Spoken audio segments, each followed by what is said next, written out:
আমার অরিজিনাল দেশি লাল মোরগ চুরি ওই খাইস্টা বান্দরেরই কামাইডা কলা তুই এখন মুরগের রোস্ট খাইতে মন চাইছে খারা শিয়াল পণ্ডিতের কাছে বিচার দিয়ে আজকে তোর পিছনে লাল চামড়া আমি তুলে হেলমু।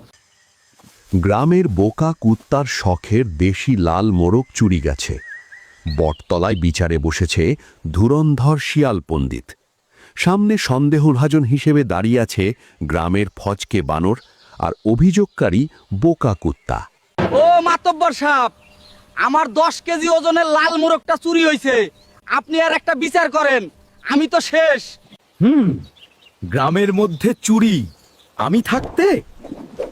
এই যে আমার জাদুর বাঁশের লাঠি, বানর কুত্তা দুইজনেই সমান মাপের দুইটা লাঠি বাড়ি নিয়ে যাও। মনে রাখবা, যে আসল চোর কাল সকালে তার লাঠি জাদুতে নিজে নিজেই 2 ইঞ্চি লম্বা হইয়া যাইব। কুত্তা বানর লাঠি নিয়ে বাড়ি গেল। আসল চোর ছিল বানর, কিন্তু সে ছিল চালাক।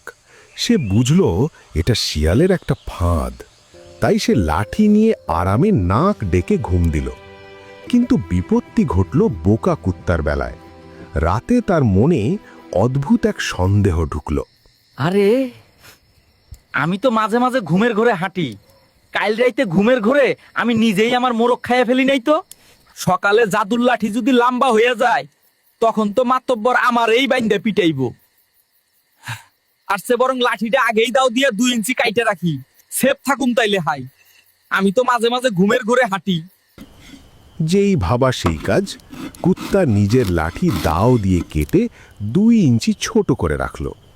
পরদিন সকালে বিচার সভা বসল। শিয়াল পণ্ডিত কুত্তা বানরের লাঠি মাপতে শুরু করলো। কই, বানরের লাঠি তো একদম ঠিকই আছে। আরে কুত্তা, তোর লাঠি 2 ইঞ্চি ছোট কেন? জাদুর লাঠি তো বড় হয়, তোরটা ছোট হইল কেমনে? মাতবর সাহেব, আমি তো রিস্ক নিতে চাই নাই। ঘুমের ঘরে যদি আমিই চোর হয়ে যাই, তাই ব্যালেন্স ঠিক রাখতে আগেই লাঠি কাইটা রাখছি। কুত্তা তো দেখি আমার চেয়েও বড় গাধা, এবার তো আমি বেঁচে গেলাম। থাম বেটা বানর, তোর তো লাঠি ছোট হয় নাই, কিন্তু তোর দাঁতের ফাঁকে মোরগের লাল পালক এখনো আটকে আছে। তুই আসল চোর। কই পালক কই? আমি তো সকালে সব পালক ড্রেনে ফালাই দিছি। এই তো আসল চোর ধরা পড়ছে। কিন্তু কুত্তা, তুই যে বোকা, এই জন্য তোর জরিমানা দেওয়া লাগবো। আরে মাতব্বর সাহেব, জরিমানা দিমু কেন? লাঠি ছোট হয়েছে তো কি হয়েছে? আপনার জাদুর লাঠি তো আসলেই কাজ করছে, চোর তো ঠিকই ধরা পড়ছে। কুত্তা বানরকে ধর, ওর জন্য বিচার হলো তোর মোরগ তো ফেরত দেবেই, সাথে জরিমানা হিসেবে কুত্তাকে সারা বছর প্রতিদিন একটা করে কলা খাওয়াতে হবে বানর তোর। আর চুরির শাস্তি হিসাবে আজ সারা দিন ওকে গ্রামের মাঝখানে কান ধরে দাঁড়িয়ে থাকতে হবে। কুত্তা, তুই বৈশা পাহারা দিবি। যেই কথা সেই কাজ।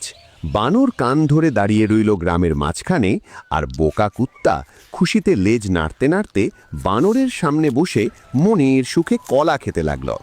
বন্ধুরা, অতি চালাকি করে সত্যকে কখনো ধামাচাপা দেওয়া যায় না। চোরের মনে সব সময় ভয় থাকে, আর ওই ভয়ই একদিন তাকে ধরিয়ে দেয়। তাই জীবনে কখনো অন্যের জিনিসে লোভ করতে নেই। সততার ফল সব সময় মিষ্টি হয়। আপনি যদি এরকম এআই ভিডিও বানানো শিখতে চান, তাহলে আমাদের হোয়াটসঅ্যাপ নাম্বারে মেসেজ দিন।